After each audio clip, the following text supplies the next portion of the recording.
Welcome back, everybody, to Interact. And Eric Ries, you're here with us for the first time. We're huge fans.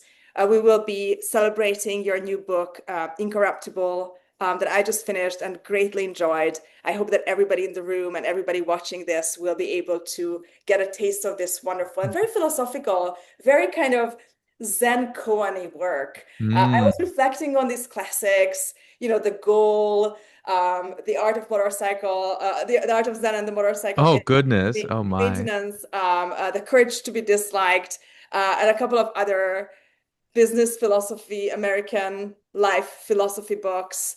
And it's so beautiful that it seems like anybody who starts really deeply thinking about business kind of ends up with these really big questions like, what is the meaning of life? What are families for? We just had Morgan Housel on, and his new Yeah. book is all about love, family. Like you start with investments and you end up with like how much you love your kids. And I absolutely Yeah. love this. This is the best kind of business writing there is. Obviously, you're a generational startup thinker. For my generation of startup founders, the startup way, the whole lean startup movement were, formative. And this is Oh, how we thank you. how we got started. And here you are writing a kind of corrective, in a sense, or continuation or upgrade to it, Incorruptible, not just how to create something worth saving, but then actually protecting your creation and ensuring that there is a structure around it that can live on and doesn't get corrupted. So before we kick on, first of all, it's a salon, so at some point we are going to go quiet and we will open the floor to questions in the room.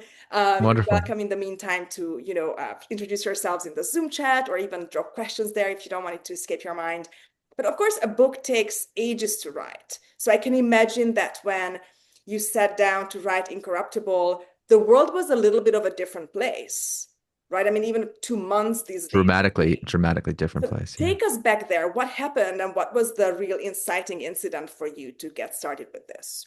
I wish I could say that like I wish it was not the case that the issue of public corruption has become so incredibly salient in recent days. So my timing is good in a way that I kind of wish it wasn't. I didn't have any idea, yeah, where I was headed with this.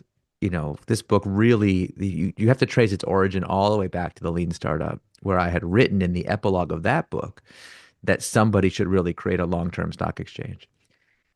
Because I had suggested I liked being an author. I liked it. It was fun. And especially compared to being an entrepreneur, the best part about being an author is that you get to say what other people should do, and then you don't have to do it. Somebody should really make a new stock exchange. Wasn't that a good idea? I was like, "Ooh, that's great." And yeah, I've been places and I've seen some things. I feel a little bit like Heart of Darkness. Like I have journeyed into the dark underbelly of this thing, and I have lived to tell the tale. And I'm back with a report from the front, where, in case you're wondering, it's going very badly for our side. Just in case anyone's not sure, we are in big trouble. We who make things for a living, we are getting our butts kicked. So yeah, I guess in some ways that's the origin story of it.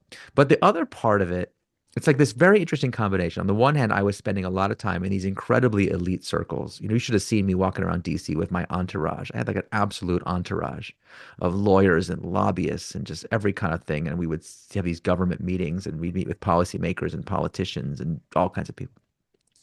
But at the same time, because I'm the lean startup guy, every day of my life, somebody calls me for advice on starting a company. Or if not that, then like how to improve their existing company or to raise money or to take it public or to like, I mean, it's just, I live a very practical life where people ask me for advice. I consider the great privilege of my life. I love it. It's so stimulating and prevents my life from being boring. Also prevents me from being able to answer the questions people sometimes ask, what's my typical day? I laugh like typical day. You got to be kidding me. Tonight at eight I'm on o'clock, the phone with the president of Azerbaijan, and there's a I mean, you book never on know, you honestly never agriculture. know what it's going to be. And like, yeah, when I was doing the research of, people I should reach out to about the new book, I was using, obviously doing it AI assisted. I was like, go through my contacts, help me figure out who should send a copy of the book to. And they're like, this person might not be suitable because they're now a head of state. I was like, oh, I didn't even know. Oh my God. Okay, good. Congratulations. But why don't we send them a congratulations note instead? Like, wow, Claude, send flowers. you meet so many extraordinary people in this line of work. It's incredible. But the reason I bring And it it's up, everybody's problem, right? Like the graduate student or the dropout who's just about to start his or her first thing to the highest level of government. it Everybody is has an the same thing. absolutely pervasive problem. What's interesting about it is I had this, because of those two things happening in parallel, I had the opportunity to learn. Like I became like almost like an eccentric collector. You know how some people have odd hobbies? My eccentric hobby was to collect alternative governance structures for companies. You know, every time, because I'd be meeting all these elite people, and I say, "Have you ever heard of anybody doing it differently? Are there any things I?" And people would be like, "Oh yeah, doesn't everyone know about?" They'd tell me some real obscure thing that I never heard of before, and I would be like, "Hmm, let me make a little note about that." Instead of being like, can you teach me about that?" I would go, I'd go home and look it up and be like, "Okay, next time in the meeting, I'd be the one to bring it up." I'd be like, "Well, everyone knows about this, right?" So I was collecting these things, but what happened was people started asking me questions about how to build companies that could resist these pressures. Like it became more and more important to me in my conversations with startups and big companies alike. And so I was able to take the things I was learning and put them into practice right away. I didn't have to wait. So someone would call me, and sometimes, sometimes the thing I would suggest, I literally learned about it the previous day, but they didn't know that. From their point of view, if they called me and I knew the answer to their question and we told them things to do. So I started proposing to people that they try more and more unusual things. Things that, just like in the early days of Lean Startup, people thought were so nuts. But I've been through that. I've been through this before. I'm used to being called crazy. I'm used to people saying this is impossible, it could never work, whatever. I was like, let's give it a try anyway. And just through sheer force of will and practice, reps, you start to get good at being able to convince people to try things. And so that's when I started to really pull at the thread of this sweater because what happens is I could convince a founder to do it. We'll talk about what it is in a minute. Yeah. But then they would go talk to their co-founder. They talk to their employees, their investors, their lawyers, and they would come back and be like, they're trying to talk me out of it. They're telling me this is impossible. They're telling, and it was just fascinating to me to watch how many good ideas died on the vine because although the founder, the leader, the board member, whoever it was, they could understand it, they couldn't explain it to anybody else. And then while all this is going on, one other force or thread to pull on, kind of weave this tapestry from. I also got to work with a lot of established companies who came under attack from activists or who went through an IPO. And I got to watch companies lose their soul. Like I watched it up close and personal. We've all had this experience as consumers, as citizens. Like we had this experience from a distance. I'll just tell you one funny story. I'm not making this up. This is a true story. I was out to dinner with a group of friends like a month ago. And we were traveling together, so we were not in our usual place. And so someone said, "Oh, I suggest we go to this place for dinner." Okay. Haven't been there in a couple of years, but it was really good when I was there before. So we go a big group, we go to dinner. The friend who suggested it takes one bite of the food and is like, "Hold on one second." Goes on their phone. And we're like, "You're being kind of rude. Why are you on your phone? Just give me a second. Oh, yeah. I thought so. Sorry guys, this restaurant's been taken over by private equity. I could taste it." We go out to dinner the next night to a different restaurant recommended by a different friend. And I kid you not, that same friend was like, "Is this the same damn private equity firm?" And they looked it up and no, it was a different private equity fund, but it tasted the same. You can taste private equity in the food. It's disgusting. So we've had this experience, okay? We all know what this said. Like, someone told me the other day about their favorite brand. They were telling me some brand. They were like, "I love this company," and like, "I hope they're really successful." And they were like, "Actually, no. I hope they're successful enough to make money, but not so successful that they get taken over." That's the world we live in now. Success makes you a target. It's not something to celebrate anymore. What are we doing? So from the outside, you can get mad and be like, private equity is the devil, or get mad. These people are greedy. But when you're on the inside of it, it's very different. You can watch as these companies get surgically deboned. They lose what made them distinctive. They lose their strength to resist. And then they succumb. They succumb. And I decided to use a very old fashioned word, the word Tolkien would have used, not the word Milton Friedman would have used, corruption for what is happening to these organizations. And I don't think it has to be that way. So, of course, I wrote the book in some ways to take the things that I've learned from these different strands and blend them together into what I call a blueprint for resisting this force.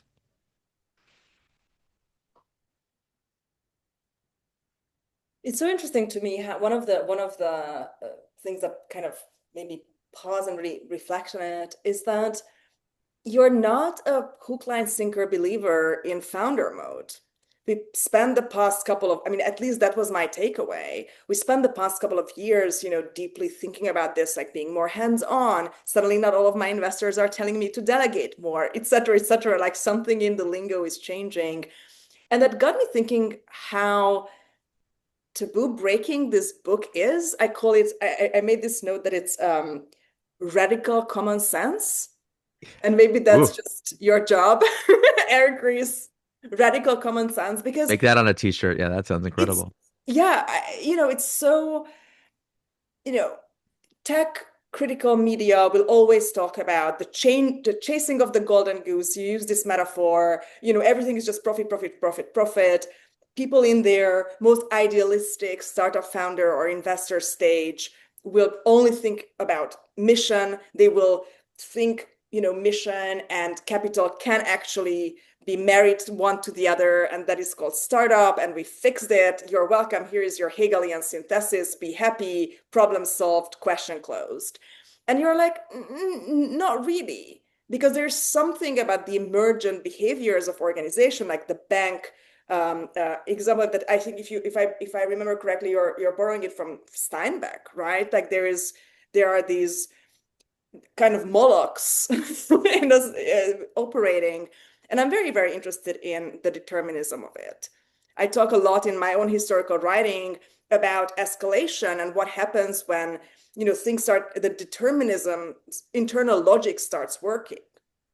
You see it in an organizational sense. I usually look at determinism as the collective personal logic of everybody else. Hmm, hmm. So all the rational agents or characters in the movie Yeah, are yeah, yeah. doing Sure, what's sure, good for sure. them, but it adds up to something that is not under one person's control, even For the anybody's control, founders.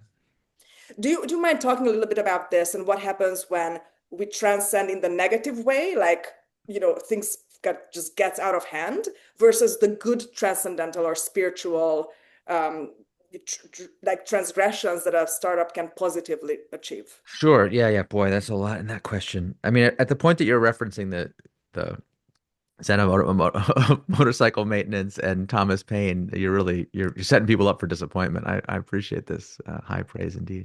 The opposite. I mean, this is So, the business version of it, but you are thoroughly philosophical in this book. well, thank I you, mean, you're thank you. calling for a philosophical renewal. And then for those of you here who haven't had a chance to take a look at the book yet, you end up with actual American politics. Like, why should it be otherwise? If Why should it be everybody this has way? this Yeah, problem, then if there's a solution that might also work at every scale. So I think like yeah. diving a little bit into what the philosophy is really Sure, sure, sure. important here. Okay, so let's start with so this is tricky because not knowing, and you guys can tell me if you want to go into more of this or you think it's really obvious, because different audiences have encountered the idea of emergent intelligence before in different ways. So some people are very familiar with this. It's a scientific theory. It has a lot of evidence behind it. Some people have never encountered it ever before, and so I try to find the balance. The idea is that whenever you have a collection of agents working together, the resulting group can sometimes, under the right circumstances, it can develop attributes that are present only in the group that are not present in any individual member of the group.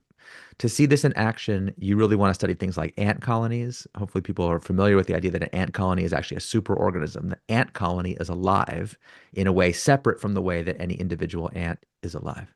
One of my favorite demonstrations of this is in the book, is a study that was done where researchers created what they called the piano movers puzzle. And I wish I could just pull the video. I wish I could just play the video for you. It's like, it's amazing. They created like, imagine there's like two walls with a gap, and then this big I-beam size shape that you have to like really bend and like get in the weird angles and move it back and forth to get it to fit through. It's like if you've ever taken a couch down a stairwell and it's like you have to pivot, pivot, pivot as you go all the way down. Yeah. So they gave that problem to ants to solve. Now, a human can solve this problem easily, but not instantly. You have to still have to work it out. And if you give a single ant this puzzle, it cannot do it. But if you add more and more and more ants to the puzzle, over time, the more ants you add, the better the group can perform. And again, you really want to watch the video because you can watch the colony do things that a human would do. Like you could see them like bump up against the wall, think for a second, and then go back out and try this angle, and then nope, and then like realize you have to go in between and then go over, right? Like it's a very complicated and delicate set of maneuvers. And here you have like 1,000 ants somehow performing this computation. It's remarkable. Now, emergent intelligence is in the news because emergent intelligence is also the scientific explanation for what LLMs do. So it's actually very, very relevant in different ways. And I think the idea that corporations are our society's first artificial intelligence is a good way to think about this commonality. Anyway, the research is really strong on this point that, for example, when you measure a human organization, it also exhibits emergent intelligence. For example, in one study, researchers were able to measure the ethical character of different organizations, and they could demonstrate through the data that this ethical character predicts future compliance lapses by that organization better than the ethics of the individual people that work there. Which we all intuitively kind of understand because, of course, even if an organization is full of ethical people, those people can be replaced. So if you ever worked in an organization where all the ethical people kind of systematically get replaced with less ethical people, you might ask, who's doing that? Who's causing this to happen? It's confusing. So I think this fact, and it's interesting, Anna, that you framed it as kind of like having a positive and a negative. To me, this is just a neutral fact of the situation. We who are entrepreneurs, we do not create organizations, we birth them. So entrepreneurship is much closer to motherhood than it is to being a slave owner who controls and makes the thing obey. It doesn't obey you. But people get confused on this point, just like people get confused about who is the person inside their own body. People think if I think the thought jump, my body jumps.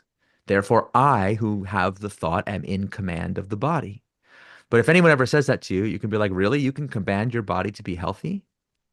Incredible. You can cure a disease with your mind? Wow. Now, look, there are people out there who believe that kind of stuff, but generally speaking, we understand no, not really.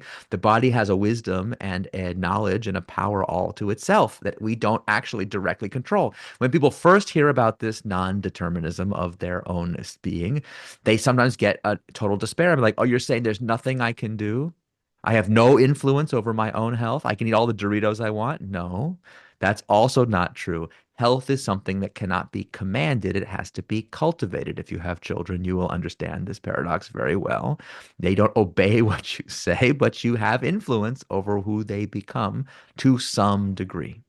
Now, organizations are the same way. When you birth one, now you have a child. It has its own destiny, its own moral compass, its own way of seeing the world and making decisions. You have influence over it, and if you're smart, if you understand what it is, you can teach it. You can cultivate its positive qualities. But if you don't, you get into confusion. Now, I do kind of talk a bit about founder mode in the book. Not that founder mode is bad. I think it's very important to recognize the unique moral authority that founders have. It's important to realize that many of the best practices that founders and all of us are being taught about how organizations should be built, run, and governed are value destroying disasters. So, like, don't just follow people's advice because they seem like they know what they're talking about. That's going to get you into big trouble. But you read these founder mode stories and they're funny. I like them a lot. They all have this, they all go like this. It's like the founder wakes up one day and realizes I'm losing control of my organization. Brian Chesky, the originator of this phrase, um, he actually gave an interview where he said, I wasn't losing control of my company to my investors. I was losing control of my company to my own employees. So, what is required? The swashbuckling founder must fire a bunch of people, redo all the procedures, undo all these middle managers, like take layers out. They have to make all these radical changes that only they alone can crop. Now, the problem with founder mode is, first of all, who hired all those people in the first place? Who imposed all those procedures? You're the boss, man. What are you talking about? You're not in who's in control of this company. Like, so part of it is like really I think sometimes causes people to fail to take responsibility for their own choices. But the second, I think, more pernicious issue is um, if you still see founder mode as a personal tool for organizational renewal, you're still missing the key idea, which is that this thing is alive. And yes, it made a wrong turn and you can kind of yank it back into sobriety for a minute. But if you really want to get it onto a permanent footing that is aligned with what you want, you have to learn to work at a deeper level than just commanding people and swashbuckling and cutting things. And in fact, you see organizations that have gone through the founder mode renewal transformation more than once. It's like, how does it grow back? You cut it out. How is it back? It's like a pernicious weed. So again, once you understand what an organization is, you can start to do something about it. I mean, we could also look at founder mode as kind of the wartime CEO stage. Like sometimes you have to kind of, I mean, parenting, I always say it's like I had 12 kids, right? Running the company. It's nonstop and there's always somebody who needs help with the homework. But sometimes you have to be like, okay, I'm taking over temporarily because there are these little ditches that only I can get the carriage out of. And then when it's like stable again, other Yeah, people, yeah, yeah. I really don't want to say that that's not necessary. yeah, Obviously, yeah. it is But sometimes it's not the necessary. whole thing. No, but I feel like the press loves drama. Everyone loves drama, okay? We want to tell personal drama stories whenever possible. So when we try to personalize organizational changes, dilemmas, things, and make it about an individual. But these are systems, not individual people. And so it's important, I think, always to keep our eye on the systemic forces. So for example, when people talk about organizations, even in the founder mode discourse, but elsewhere, we tend to really obsess over the surface level criteria, like things you can see and taste and touch. What are those? They're important. Strategy, business model, culture, personnel. Those things are important. But if you look underneath, you'll see that these organisms that we're making, that we're birthing, are also acted upon by fundamental forces, deeper forces that are there whether you admit it or not. So the most important of them in the book I talk about is something called financial gravity. I use the analogy to gravity because you can say, well, I don't believe in gravity, but guess what? Gravity believes in you, as it proves every time you jump up in the air. You come right back down to earth whether you want to or not. It is a predictable effect. So even though every mammal, every animal on earth has its own independent biology and cold-blooded or warm-blooded, or it has a skeleton or it doesn't. It has all, like, think about all the different amazing variety of designs that there are of life on Earth. Every single one nonetheless has to come up with some kind of solution to the problem of being on a planet that is like orders of magnitude bigger than you are and is always trying to pull you down to the ground. There are not that many solutions to that problem. So we see what's called convergent evolution. All human life, all earthbound life has certain features in common. So true of organizations. Our financial system exhibits a force, a very similar force, financial gravity, and it warps the structure, culture, and values and behavior of organizations to its values. So what happens is as organizations grow, and like I said, I've been there, they cease to be there distinctively themselves. I call it being surgically deboned. They lose that special something that made them worth creating in the first place. And it's quite sad and it's very value destroying. And we'll, of course, I'm sure get into the how, why, and where that this happens. But I think what I really wanted for this book was to help people who are builders by nature, who maybe don't have a background in corporate governance or the legal side of this, or who are not necessarily experts in finance, give them the tools they need to see how these forces operate, which is the first step, as in any engineering problem. First, we diagnose what the problem is, we diagnose what the forces are. Then we can start to talk about how to build structures that are strong enough to resist those forces. I'm thinking of, I think you don't mention this in the book, but do you remember Google's Project Aristotle, I think from like 10 years ago, when they were researching group IQ? Because they were Mm. trying to create these hyper intelligent human like working groups. Yeah, yeah, I remember that. Yeah. It had nothing to do with the individual. I mean, obviously, everybody's very smart who works there, but it wasn't like you put two geniuses together and they will somehow be exponentially more genius together. Like it depends on completely different Depends on a lot of different factors. Yeah. cultural, psychological aspects, and maybe an even more kind of medium distribution group can be far more intelligent together if the chemistry is right and the conditions are right. I'm so interested in how you're kind of drawing it out, another breaking of a taboo. I mean, as with the long-term stock exchange mission, the long-term company.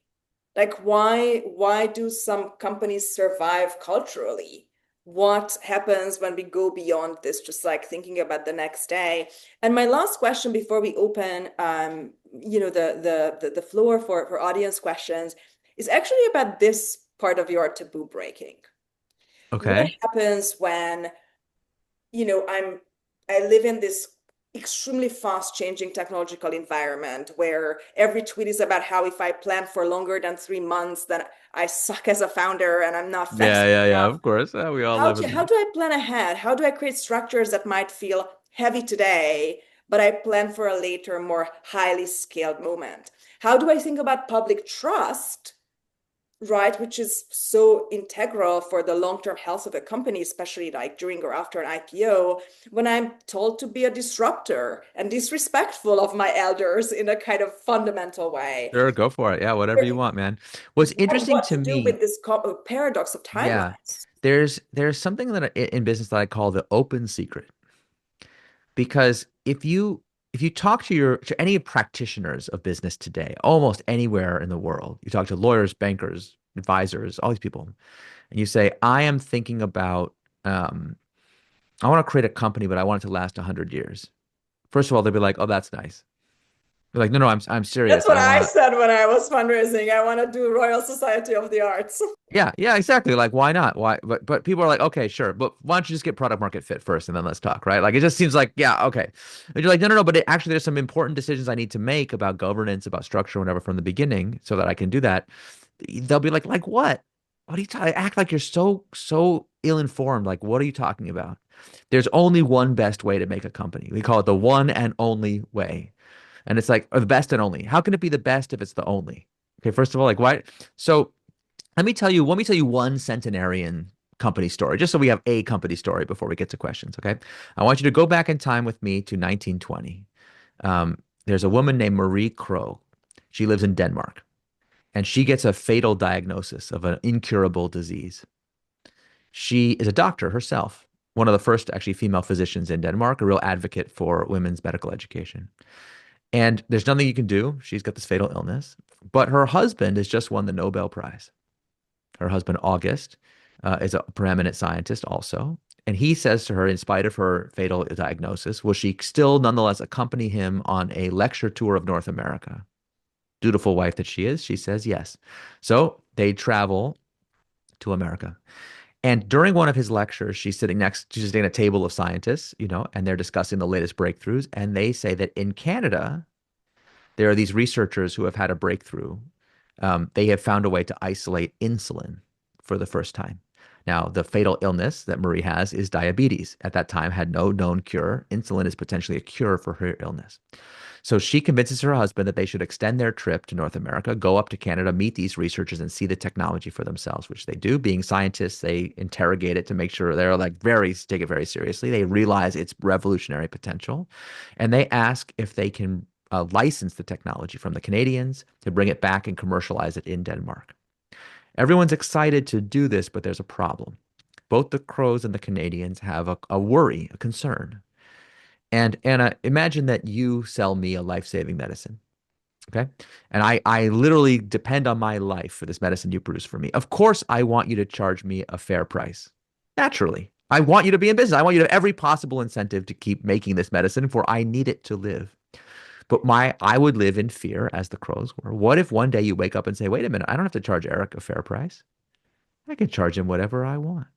I can make him do anything, for he must have this medicine to live. Years, decades before Martin Shkreli, the Crows understood this danger in a technology like this. So they made an agreement with the Canadians. They would license the technology, but only under the following structure. They would create a for-profit company. They called it the Nordisk Insulin Laboratorium, but it would be a wholly owned subsidiary of a nonprofit foundation, which would have the responsibility to keep the company mission locked to its idea of science as a public trust. Um, they went back to Denmark. It's incredible, actually, how quickly they got this up and running. I think they got the technology working within 3 months. Like right away, they were producing insulin already in Denmark. So this not only saved Marie's life, she lived another 22 years, but they were excited to save thousands and millions of lives beyond that. They set up this structure. Now, if the Nordisk Insulin Laboratorium sounds familiar, of course it should. This is the progenitor company of what is today called Novo Nordisk, one of the world's largest companies. And what's interesting to me is that this structure that they worked out all these years ago has worked for more than 100 years. And so many of the problems that we say are inevitable Novo Nordisk doesn't have. Now, people say if a company gets big, then this kind of corruption is inevitable. But Novo Nordisk has had a valuation in the hundreds of billions of dollars. People say if it's old, but Nordisk is almost over 100 years old.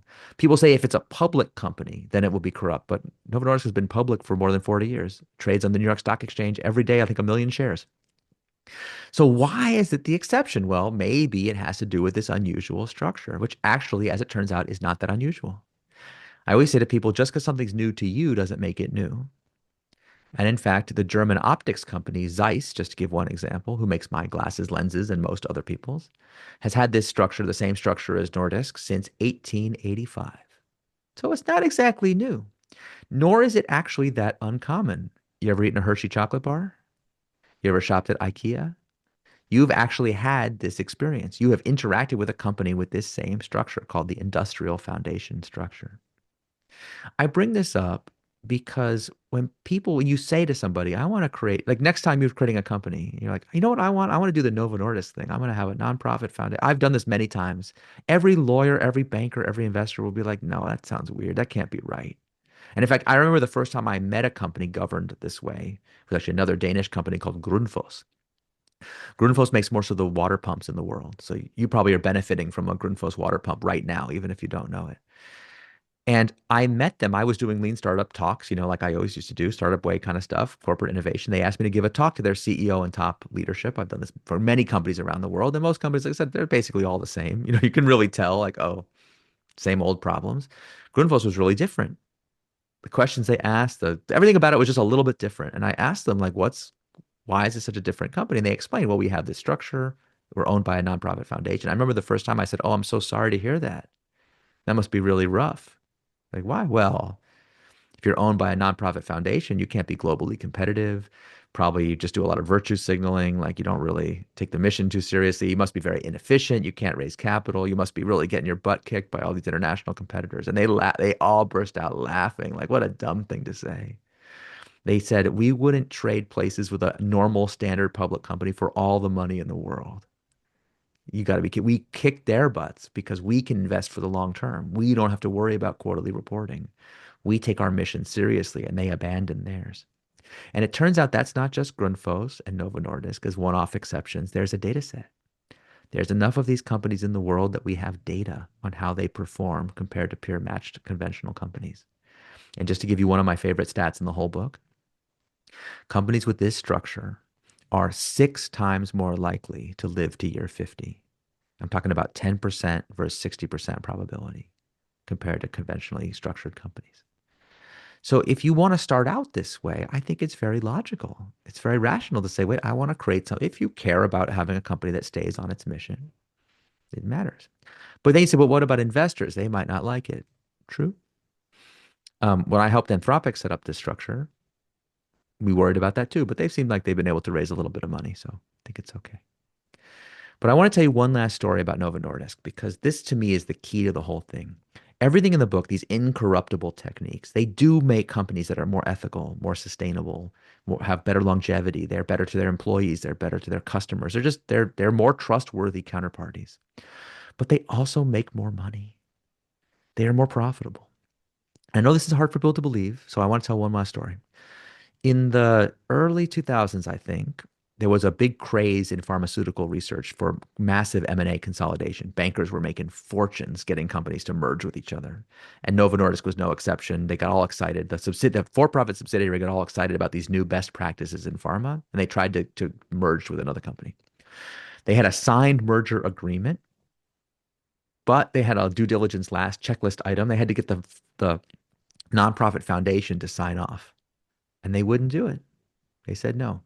Because they said, we don't understand what is the purpose of this merger. And they're like, well, because we're going to make a lot of money. They're like, yeah, but what is the purpose of it? See, we don't care about that. That's not our job. We only can merge if it will solve a problem. What business problem will this solve? We've been profitable and growing for 10 years in a row. So what problem are we trying to solve here? Now, it happens to be the timing of this is, I think, a coincidence, but it's incredible. We rarely in business do you ever get a true counterfactual, like where you can actually find out what would have happened if the merger had gone through. But in this case, we actually can. Here's what happened. 2 years after this merger was canceled, The company that Novo was going to merge with itself was bought by Merck. So we know exactly what happened to it. All of its R&D was shut down. It was what's called a killer acquisition in the research on pharma. So we know for sure that if they had merged, this is what would happen. The research would have been shut down. One of the research programs that would have been shut down was in its 13th year of fruitless searching for a new kind of drug called GLP-1. You might have heard of it. 2 years after the canceled merger, GLP-1 finally had the breakthrough that turned into Ozempic and all these other drugs, turning Novo Nordisk from a regional pharma player to one of the world's largest companies.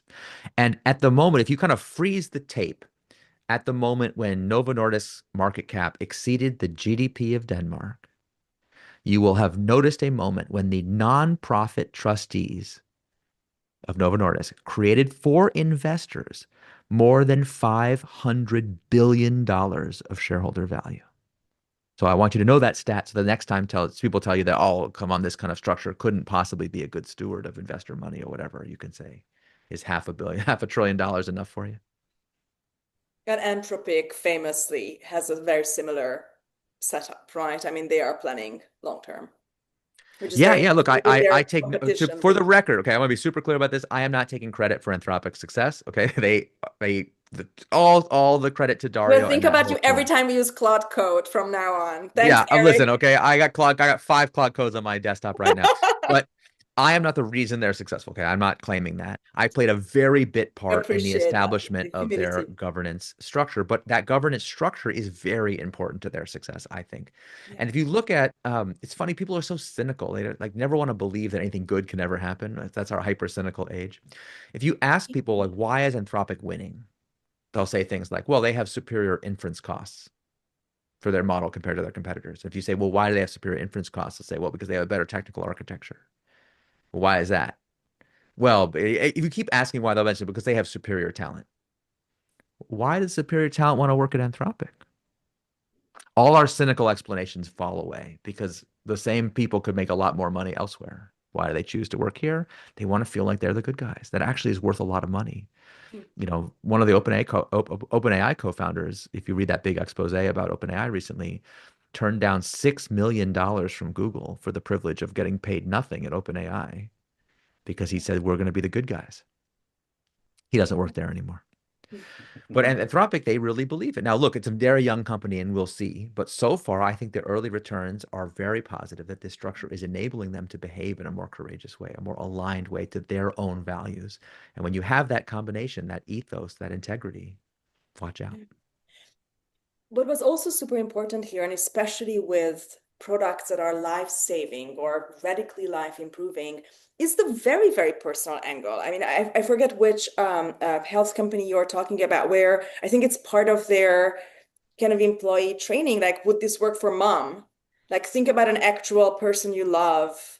Yeah, yeah, yeah. Whether, and I remember when companies that I worked with where I was reading about their product, and I don't know, the children's clothes had a lot of polyester, and I was like, why are you sure this is good for a child? And even people who were parents would not necessarily have thought of, would I put this on my own child? When you Mhm. talk to people working at social media companies, and sometimes they're like, oh, I don't even give my own child the permission to open a social media account. And you think about, okay, could like, obviously we are building inter-intellect, and all we want to do is give our loved ones, free inter-intellect tickets and memberships. But that's also so important. You're not just saving humanity. You're not just, thinking very effective altruistically about future generations, but like, would you inflict this product on someone you love? How would you change your behavior that way? Yeah, again, it because this is a work of philosophy, of course, people are primed to think that it's irrelevant and abstract. So I get it.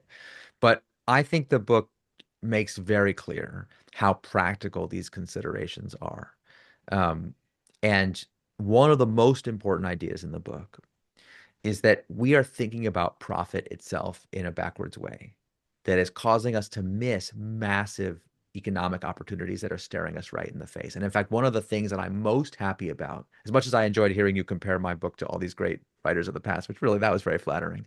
The thing that I'm most grateful for is I had a lot of test readers for this book, obviously, because you may have heard I'm really into feedback. Um, so I had a lot of test readers, and several of them, I think by if I'm counting properly now, we're up to five test readers who have written to me to say, thanks to this book, I've pursued a business opportunity I would never have previously considered.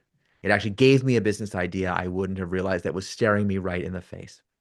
And that is what these tools are designed to do. When you take the conceptual blinders off, you see there's more. You just literally see more that is available to you.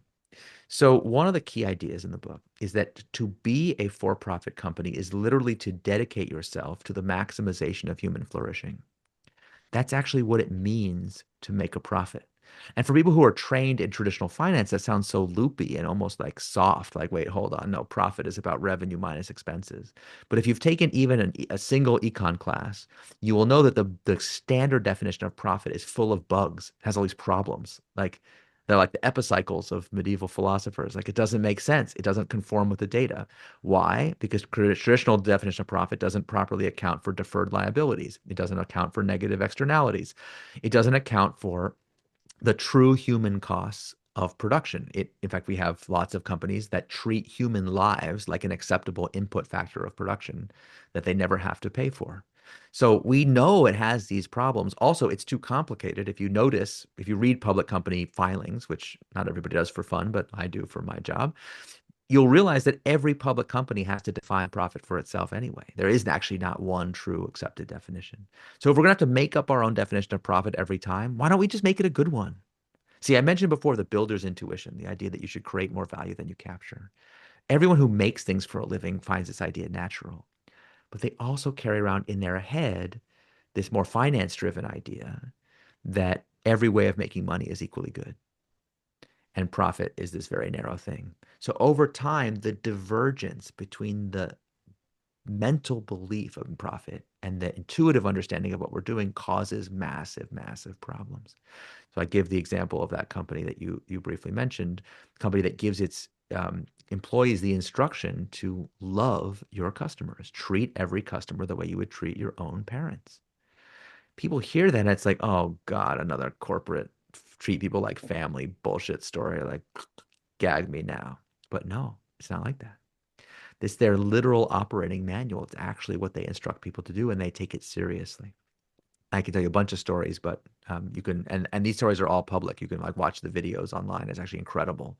Stories where the company's gone above and beyond for a customer, even though they didn't have to the point where customers call the customer service agents that work at this company their guardian angels. Now, this all sounds very fluffy, I know, but it's actually the most ruthless strategy in all of business. Because if customers call you their guardian angel, they don't churn. They don't. You imagine you're some private equity guy and you're like, I'm going to drive this company out of business by rolling up all their competitors and slashing prices until I drive them out of business so then I can jack up prices later. Ha ha ha. Cartoon villain level. But it doesn't work. People don't switch away from their guardian angel to save a few dollars. It doesn't work. So when you create true customer loyalty, you literally shrink the total available market available to your competitors by one. Every time you do it, it's like a boa constrictor squeezing the life out of these competitors. That's a strategy powered by love. It's paradoxical, it's confusing, but it is very practical. Guys, this is the time for the questions. Please use the raise hand feature or ask something in Zoom chat if you're shy, and I will read it up.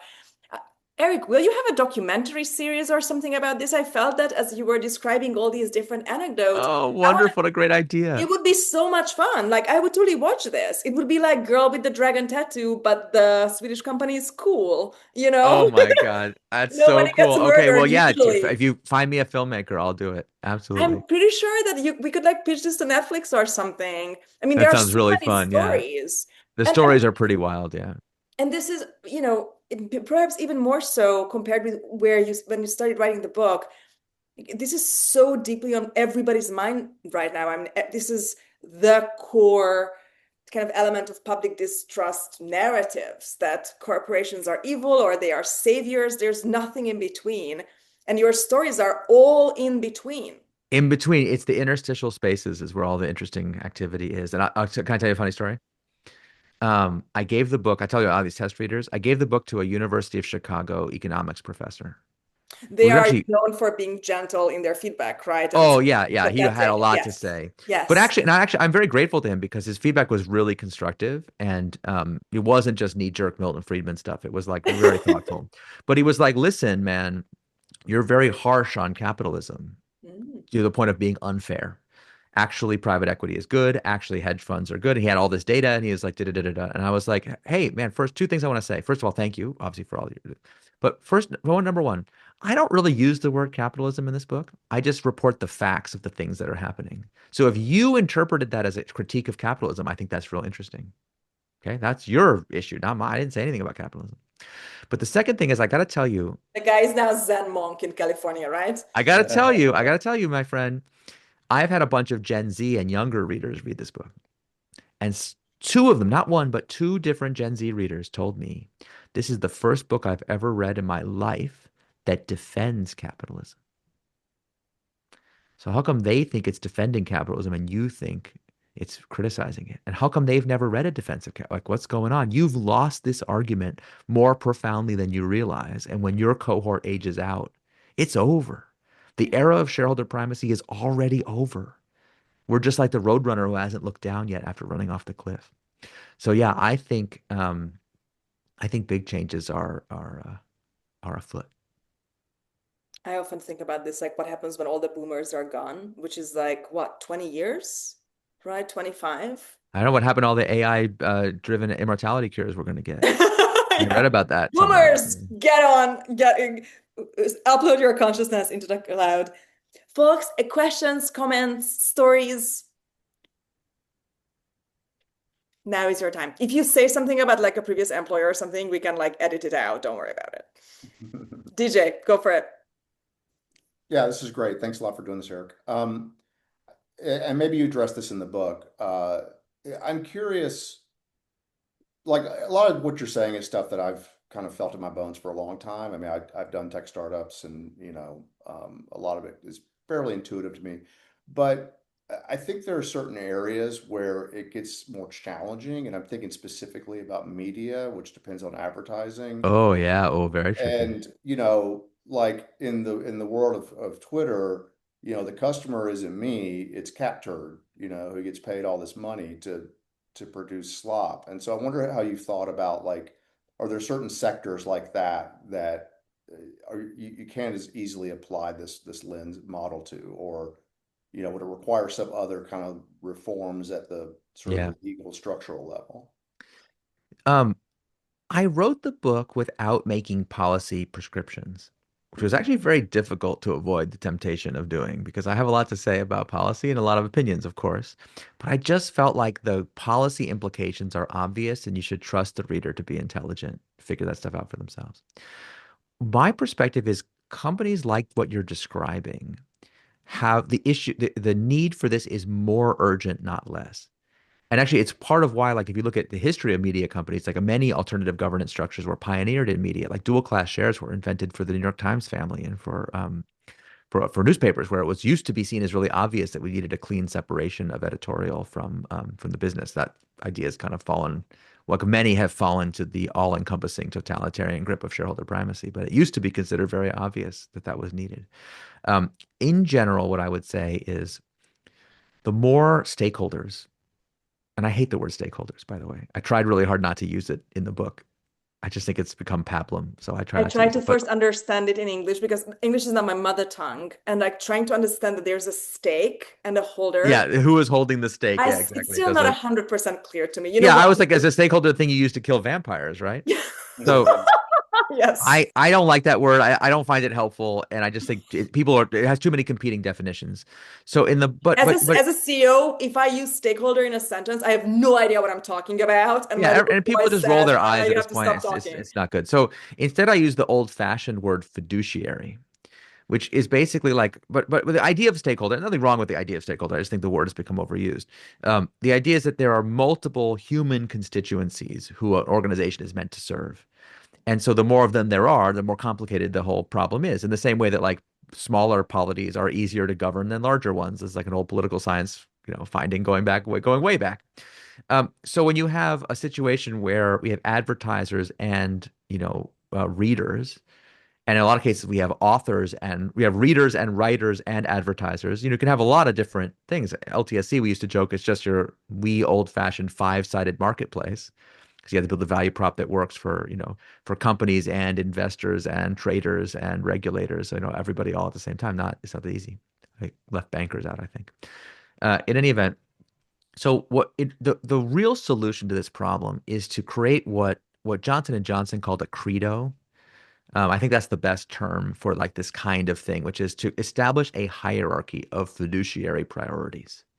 Today, most people are taught that companies owe fiduciary duties only to shareholders, but this is a choice. You really don't have to do it that way. And in fact, I think it's almost immoral to do it that way. Johnson and Johnson famously tried to create a four-part credo, which said that our first priority is to patients, doctors, and nurses. Second, to employees. Third, to communities, and shareholders last. The exact opposite of what is today's best practice. You see that pattern a lot. The great Peter Drucker said it should be employees first, customers second, shareholders last. Saul Price, the father of modern retail, he thought it should be customers first, employees second, shareholders last. Notice the pattern? Always shareholders. Anyone who's given this any thought understands shareholders last, not because shareholders aren't important, but because financial returns are a consequence. They're like the exhaust that comes out the engine. If you turn the tailpipe and into the intake and make financial success your explicit goal, you're in big trouble. So when you have a credo, you're saying, who are the human beings I would rather die than betray? And that actually makes it a lot easier to think clearly about these situations. Like if Twitter had actually dedicated itself at a legal level to we have a fiduciary responsibility to the well-being of the customer, not the paying customer, the people that use and write on Twitter every day. Can you imagine a social network that actually cared about your well-being and health? Like that would be actually pretty sweet. People might prefer to be there instead of being in the Nazi-infested like remains of this old gross bar. Like, yuck. So I feel like there's actually a lot of business opportunities that are created when you start to say, wait a second, what if we actually took our fiduciary responsibility seriously? And then this contradiction people feel like people say, well, it's just you have to do everything you can to maximize advertising. Like that's just a side effect of shareholder primacy. There's really no reason you have to do it that way. The financial success that advertisers provide is a kind of oxygen that keeps the body alive. But no one would say the purpose of a human life is to consume as much oxygen as possible, as though to breathe were life, as the old poem goes. So yeah, I think there's some ancient wisdom we can recapture that will make these problems a lot simpler. It's similar to the merger, like rejecting the merger by the nonprofit board, which is like not all money is equal. There is blood money, and that can kind of almost, in your analysis, almost infect the company. It's not earned money where you became more productive, your product is better. It's what business problem is it solving? Yeah, like it's funny, like there's a quote by Karl Polanyi who says that he's quoting Aristotle, an insight of Aristotle that I'll tell you in a second. He called it, I wish I had it in front of me. He called it the greatest pointer in all the social sciences. Okay, it's like he's basically saying like Aristotle is the goat, like Yeah. not just in general, which a lot of people think, but this particular insight is the greatest of all his insights. And it was a very simple idea that every previous generation before ours thought is really obvious and we're gotten confused about. So it's like a very, very recent confusion. You will find the same idea in Adam Smith, but you'll find it in Thomas Aquinas. You'll find it everywhere. And that is that there are better and worse ways to make money. And that the making of money by the making of things and profiting by it is good, and other forms of money, making money, the making of money through money itself is not as good.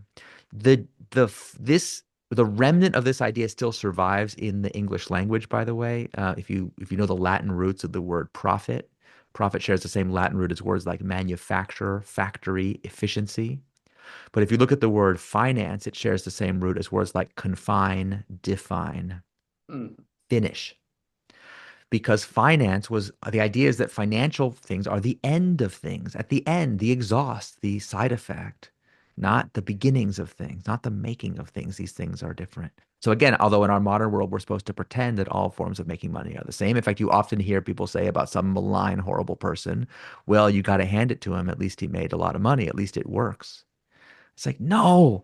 First of all, my goal with this book is just you next time someone says that to you, you can just say, no, I don't gotta hand it to him because the fact that it works is why it's dangerous. Why did our grandparents warn us about this kind of stuff? They warned us about demagoguery. They warned us about Ponzi schemes. They warned us about deception and fraud because it's alluring, because it's appealing, because it seems to work. In the short term, it's great. And in the long run, your whole civilization collapses.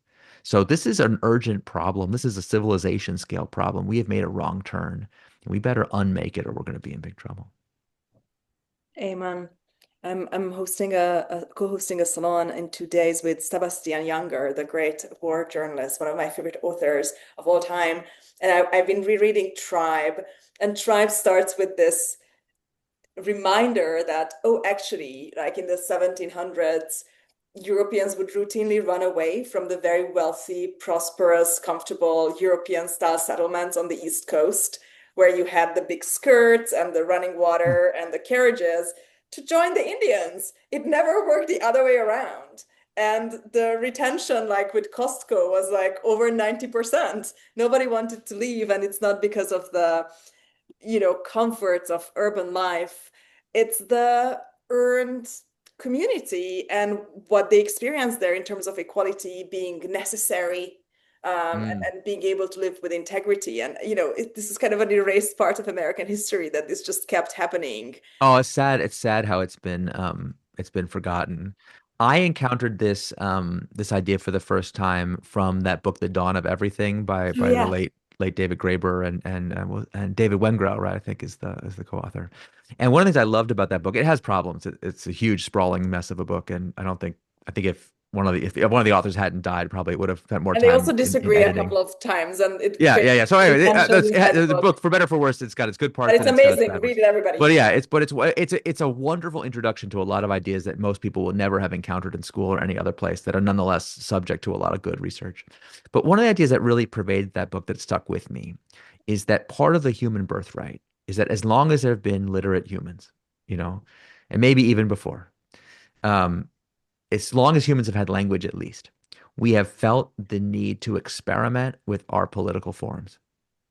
And the idea that we teach civilization now as if it was like a tech tree in a video game, Hmm. you graduate from one and you go to the next is wrong. And they have so much archaeological evidence to show that Yes. no, it is a meandering path. People love to experiment and try new ideas. That stuck with me as I was thinking a lot about organizational forms because to me, an organization is really just a little bubble of utopia. It's somebody's idea of the right relation between human beings, how power should be shared amongst people. And the cool thing about organizations is that they naturally metabolize the outside world into themselves. I think it was Benedict Evans who wrote that Amazon is a giant machine for making more of the world into Amazon. That was the best way to understand it. And that really is true. Like you make the outside into yourself. So a utopia can grow if it has the right ingredients. So what's interesting to And you me say it's spreading, right? Like when one company figures out culture, it becomes attractive to other people. Like yeah, yeah, it today work at literally it Anthropic, creates the maybe they will conditions start their own things at some for point. So it's it to like grow. there is a kind of DNA to it. Yeah, but unfortunately, because we are teaching people this organizational business monoculture, I think founders are being deprived of their birthright. Leaders are being deprived of this very human birthright to experiment, to try different forms, to see what works better. And the true beauty of a liberal democracy, market-based economy, is that we don't all have to agree. It's okay to have different organizations that embody different values. In fact, it's necessary. That diversity is our greatest strength. And so a business monoculture is a totalitarian repression of this very natural human instinct, and we have to let it go. It's enough, enough. I saw a question came in the chat though, so I don't want to take up all the time Oh pontificating yeah, when it we was could be talking Esther. about No, someone. we love it. Esther, do you want to jump? But it's so interesting, Eric. I didn't really understand how much actual overlap there is between the David's book, The Dawn of Everything, and your idea of like experimenting with governance structures, because that's the whole big insight in the first half of the Dawn book. that actually all these, like we used to say like, oh, back in the day in tribal society, and they are like, no, every tribe was super different and they all wanted to do it differently than the neighbor. So there is this individuation weirdness going on. I love it. I didn't notice this overlap. Thank you so much. Esther, do you want to say your question or should we read it up? Come on in. Sure. I'm actually curious if there's any sort of in the companies you talked about and the structures you were talking about, is there anything like inherent in them that actually slows down the pace of like decision making and allows people to, I guess, have the space to make more thoughtful decisions and to build in that resilience of the culture and the values. And I just say that coming from working at a very chaotic place. And I just see how that affects people's ability to think well and Yeah. really able, like, not able to incorporate kind of the long-term thinking, the trade-off thinking, even like ethical, Oh, ethical yeah. Yeah. You have to slow thinking down to starts be to able go by the to wayside. So reason I'm about it. curious if the pace of there's something related to the structure and the pace. Yeah, it's really interesting because that seems to not be consistent between these different organizations. There's some where I would say that the structure creates a more deliberative body, like in the same way that like a bicameral legislature is more stable than a unicameral legislature, or a multi-branched democratic system is more stable than a monarchy. It's because, as they wrote in the Federalist Papers, faction can check faction, and you have this deliberation built in. That does be a feature, like for example, Novo Nordisk. In fact, I told a good story about Novo Nordisk where the trustees, checked the board. They're actually having a big turmoil right now because the trustees fired the whole for-profit board and replaced them. Like it's a whole thing. So like it makes possible different kinds of decision-making processes. But if you take a company like Costco, this doesn't really seem to be the case. Like Costco has a very strong internal ethos, and it is protected by a governance fortress. Those are really the two elements that we really need. Um, and their solution to the problem, like it's funny, it's like different people find different solutions to the same problem. Their solution to the problem is much more, to me, seems to be clearly like about very specific rules and kind of ethical lines that they won't cross. Um, in defense of as they call it, in defense of being a fiduciary to the customer. So I don't think that they're like necessarily more deliberative than others, but they do tend to work. All these companies, they do tend to work at a more humane pace because they actually intend to retain human beings for the long term. I do think that is one thing that they all have in common. And if you look at a company, a lot of the other thing is that companies have growing pains. They have to grow into this. So Costco's only 40 years old. So among the companies we're talking about, that's only middle age. That's not old. Maybe 40 years from now, it'll be a little bit different. And my guess is that if Costco is going to endure in its current form, it will require more protections than it currently has, actually. Like that would have to move more along these lines would be my prediction as eventually, Jim Sinegal is retired, but he's still around. As he passes away, as the first generation of board members and leaders pass away, if you really want to institutionalize that thing, there are deeper structures that you often need. I bring up the adolescence thing because, like, take an example of a company like Patagonia. Patagonia is famously one of the most mission-driven companies in the world. Their brand, absolutely stands for something. Their employees, like, it's just very, very, very coherent place. David Gellis has a relatively new book out about the history of Patagonia, and it's full of these incredible anecdotes about what a badly run company it was for many of its early years. I mean, atrociously bad. There's these funny stories like Yvon Chouinard would go out, he would just like leave for months on end to go on these rock climbing expeditions, and he would come back and he would like, there's a time when he came back and he looked in the waste paper basket next to the, head of sales desk, and there's like a giant purchase order crumpled up and thrown away in the trash. And he's like, my man, what happened here? And he's like, yeah, they called, they wanted to buy all this stuff from us, but it just seemed like it would be kind of a pain. You were away. Wasn't sure we had enough inventory. We just figured it's easier not to. This is like, what do you think we're doing here? Okay, what's going on? So, precisely because a strongly aligned mission, especially one that is connected to human flourishing, it's so powerful. It will forgive many mistakes, like unbelievable mistakes. because the attraction of it makes people want to do better, to figure it out, to get it right. But yeah, I do think eventually it has to become institutionalized in a more deliberative structure, or it can't endure. It's like it's almost too hot, too powerful, too much. And human beings have the ability to take things like that and turn them into, yeah, if you've experienced a very frenetic environment. Thank you so much. Any other questions?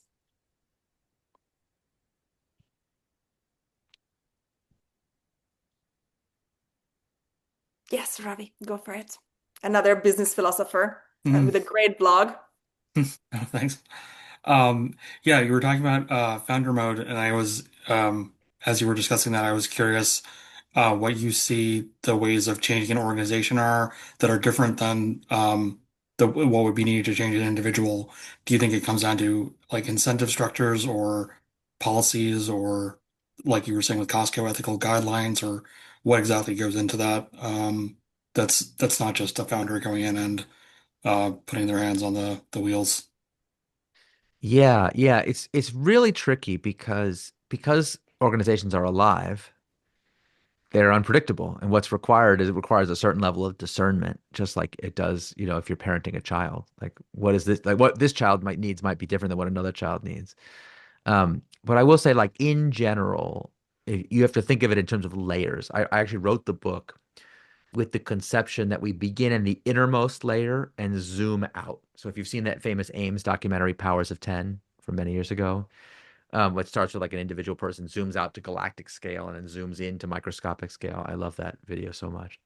You can find it on YouTube now. It's not used to, I remember growing up, it was like hard to get a hold of. Anyway, the thing we most control in an organization is the leader's intention. It's the one thing that no one can ever steal or ever influence. It exists only in the heart, only in the mind.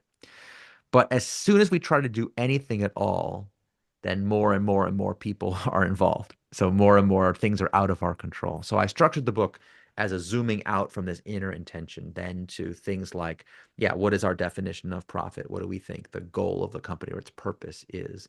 Then as we zoom out from that, what about the management layer, the business model, the things that are under our conscious command, but still have ripple effects and still require coordination.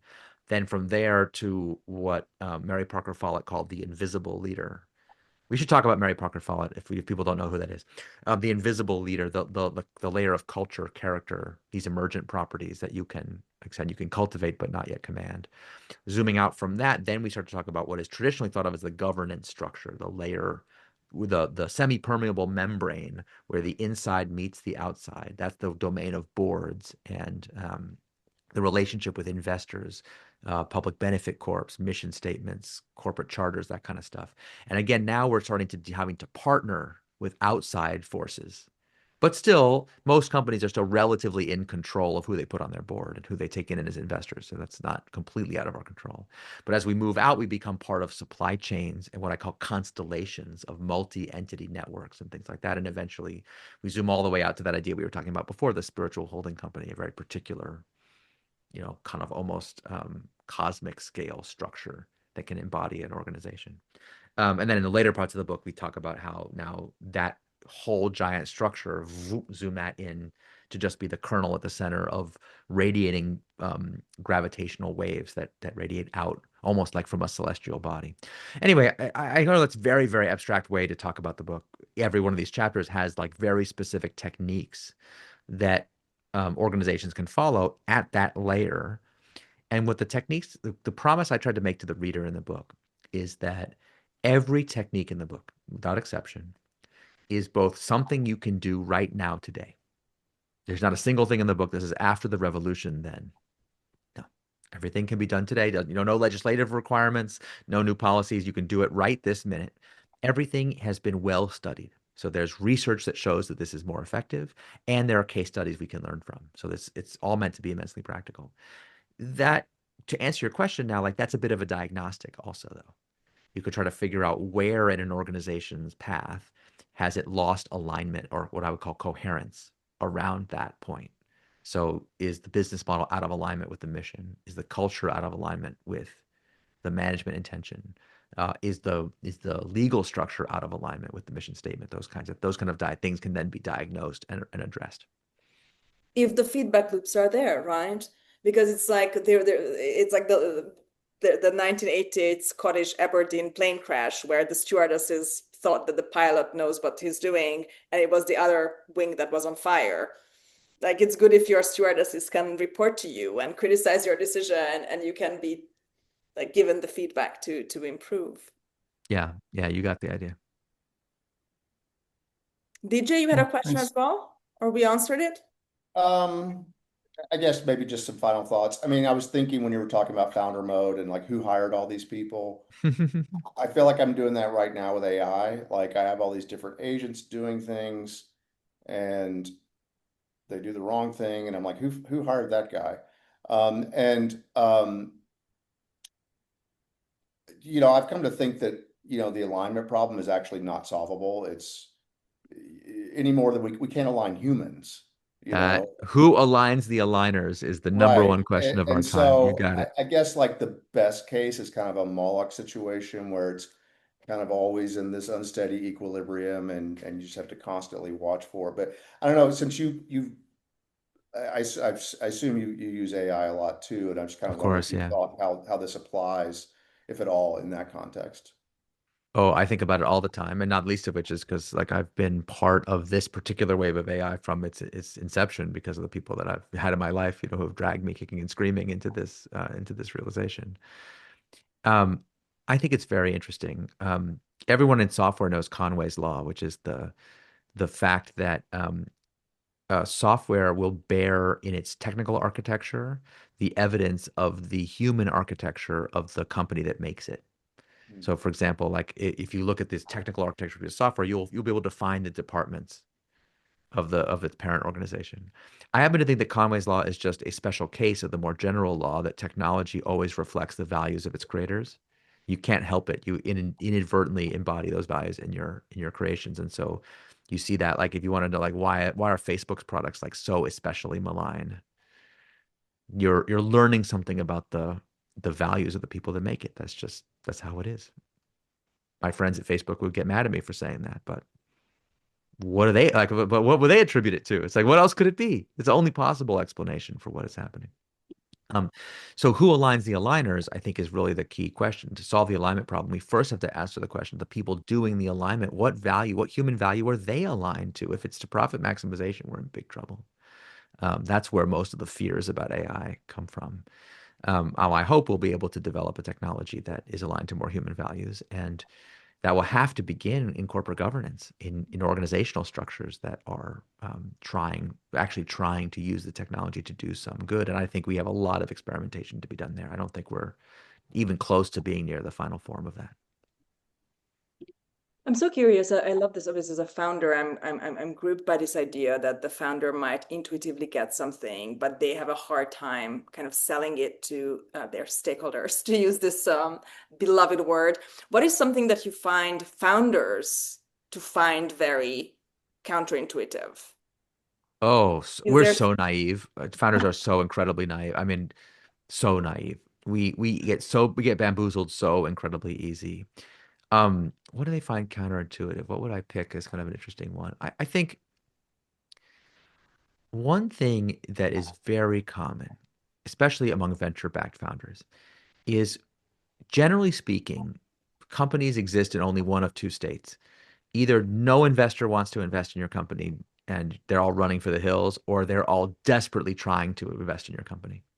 And so generally companies exist in one of these two states. And so founders spend sometimes months or even years begging for money.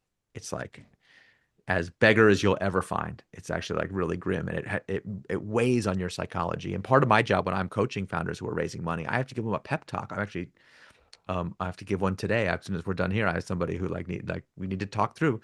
And part of my job is like, it's going to be okay. You're going to get to the other side of this, and you need to remember who you are so that you can maintain your integrity for the second part of this. After the begging is done, then comes the allocating.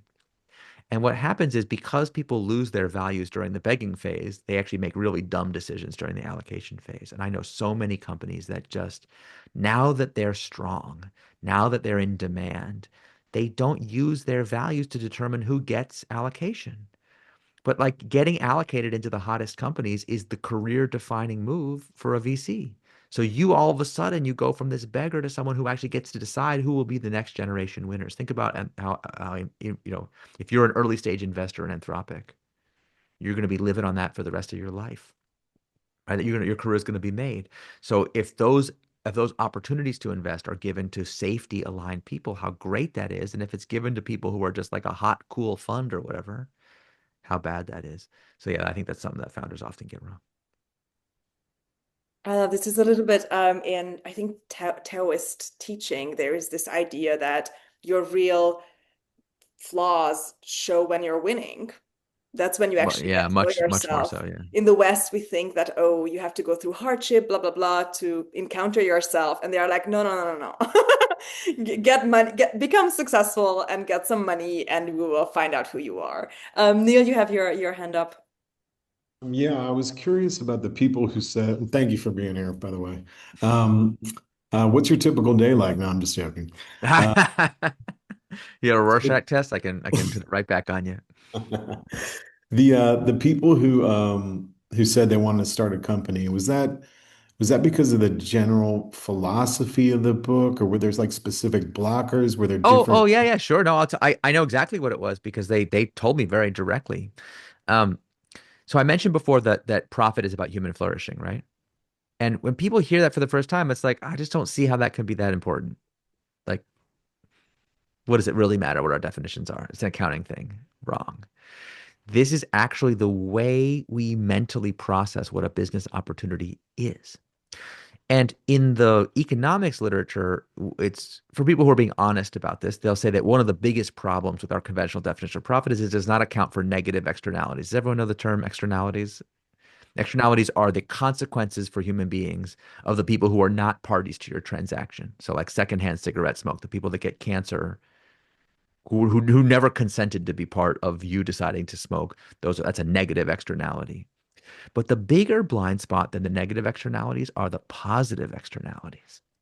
We cannot see positive externalities in modern business at all. We are blind to them because they are all things that, by definition, score ROI negative because the returns are invisible, but the costs are very tangible. So some of these are very concrete. Like in the book, I talk about Costco has all these policies that advantage suppliers when they don't have to. They pay more wages than they have to. Like they do things they don't have to, that if you study over 40 years, you can find lots of benefits that accrue to them. But in the moment that you decide to do it, you have to do it because it's the right thing to do, not because you see the ROI of it. So you have to do things that are ROI negative. That's the power of it. But if you have a way of measuring positive externalities, you see, look, I just want to do as much good for as many people as I can. You start to see that there are business opportunities available. The funny one, the one that's most important and so easy to see now, is the power of open source. Open source never ever can score ROI positive, and yet it's the basis of multi-billion-dollar companies. Think about like how much value was created when Linus Torvald, forget open sourcing Linux, which obviously was great, but think how much value he created when he open sourced Git. GitHub and GitLab together have like that's $20 billion of market cap just there, none of which was captured by Linus himself. And if you and none of which is available, like that's $20 billion of value creation that most conventional companies cannot access because they simply can't understand why you would give the source code away when you don't have to. They can't do it. And I've been an open source advocate from long before even Lean Startup. Like I was a Free Software Foundation licensing volunteer, if you know what that is. Ask me the difference between GPL 2, 3, and AGPL. I can answer all those questions for you still to this day. But I couldn't understand why I could never get anyone to do it, even though the evidence is that it creates all this value. And now I really understand why you can't get people to do it. And in fact, today, I can remember when using open source software used to be controversial. Forget writing it. Using it used to be seen as an enterprise worst practice. It would cause you untold liability. Well, now everyone uses open source software all the time. I think that we will come into an age in not too distant future when creating open source software will be seen as obvious as using it is today, because we will start to see we become more tuned into these positive externalities. So if I pick the people who, I don't want to reveal their business ideas because I would, it's not really fair to them, but like if I kind of generally categorize what they came up with, Every single one of them was of this form. They were like, I realized while reading your book that in this particular industry that I'm very familiar with, everyone hates every vendor. And I always just thought that's just how it is. This wasn't it, but like everyone just hates their cable company. Cable companies are terrible. That's how it is. But I realized in this particular industry, it doesn't have to be that way. It's only that way because these companies are sucking up all this value for themselves. They don't care about the positive externalities they could be creating. And I asked myself, what would it look like to build a company of type X that people love? And it was really easy. Once I had that thought, the whole thing snapped into my mind instantly. Like it was just like such a piece of cake. So yeah, so that's the kind of business opportunities we're overlooking that are like readily available right now, especially with all this AI stuff going on. I mean, almost every AI technology. I attribute this insight to Rory Sutherland, the great British ad man. He has a great way of making complicated ideas simple and easy to understand. Like his work a lot.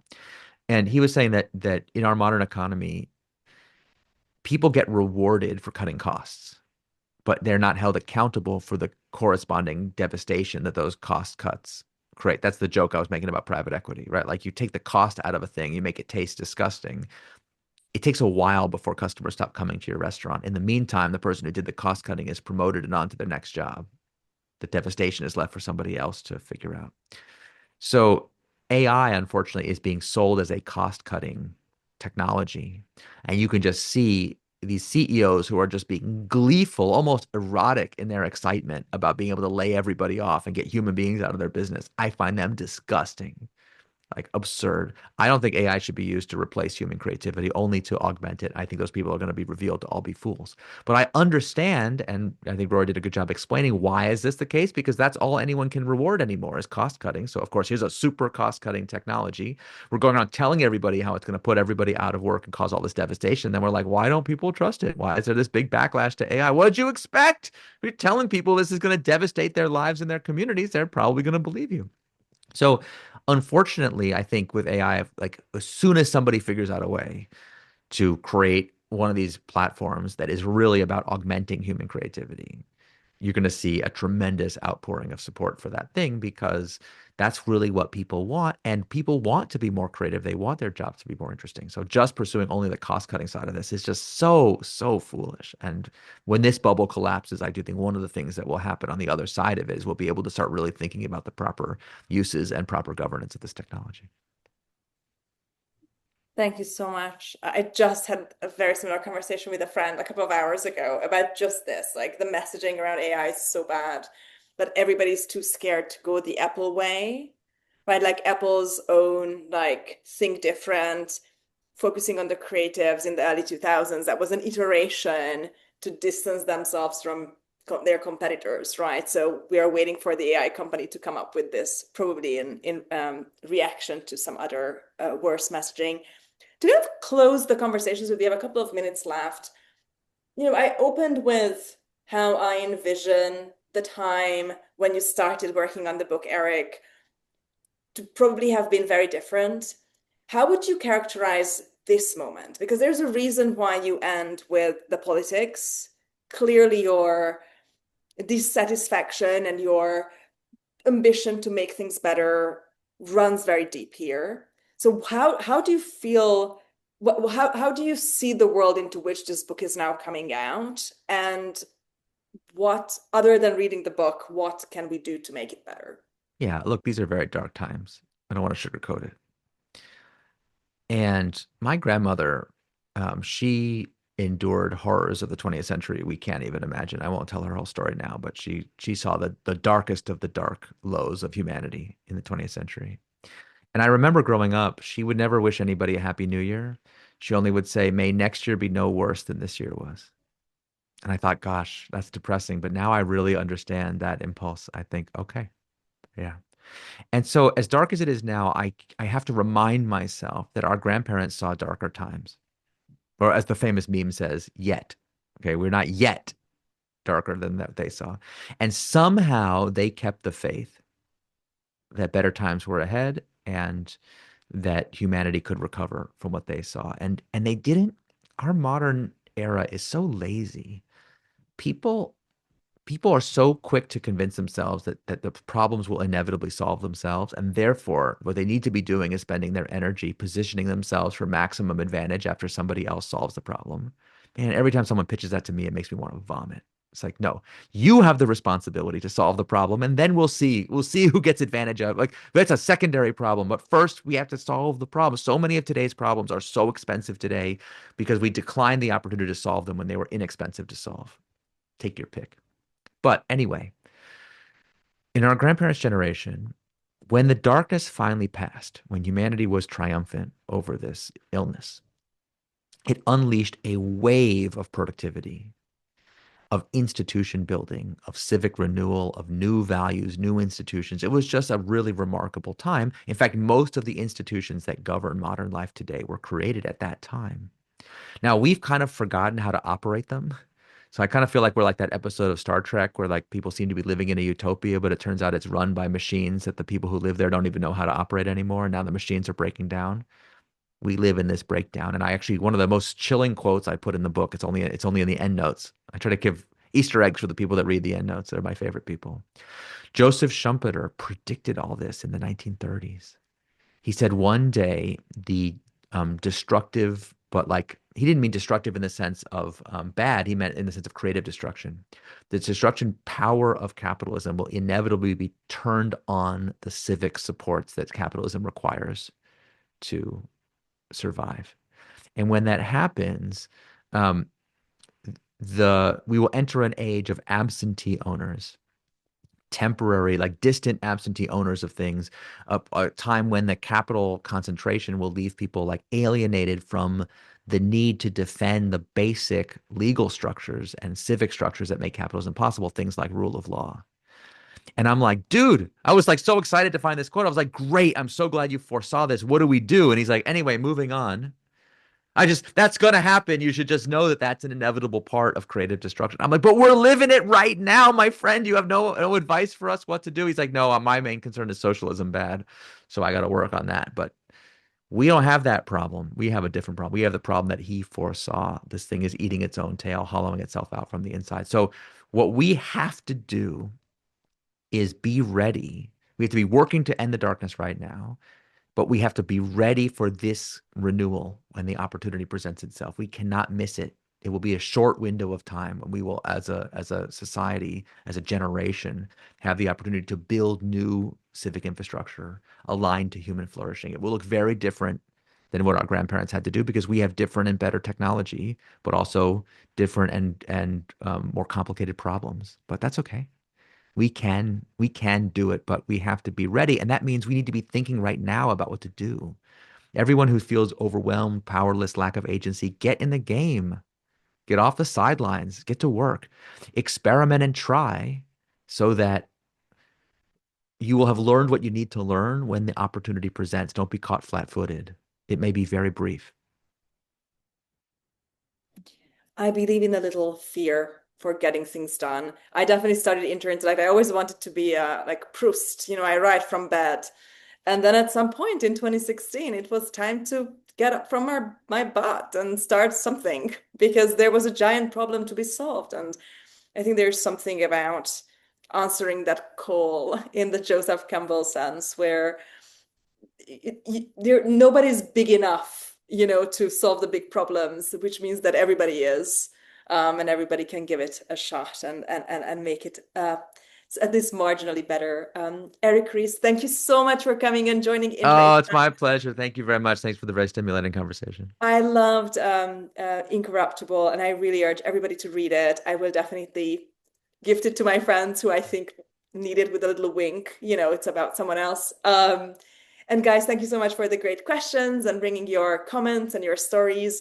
We will reconvene in a couple of hours. And yeah, Eric, congratulations and wishing you a wonderful book tour and a lovely, lovely premiere. Thank you Great so much. documentary Good. series. Yeah, good. I look forward to doing the doc. Yeah, send it to your filmmaker friends and we'll get it I done. would That do sounds that. great. Thank All you right. so Thank you all much. so much. I Take care, appreciate it. Have guys. a good Take care, night. Take everybody. care.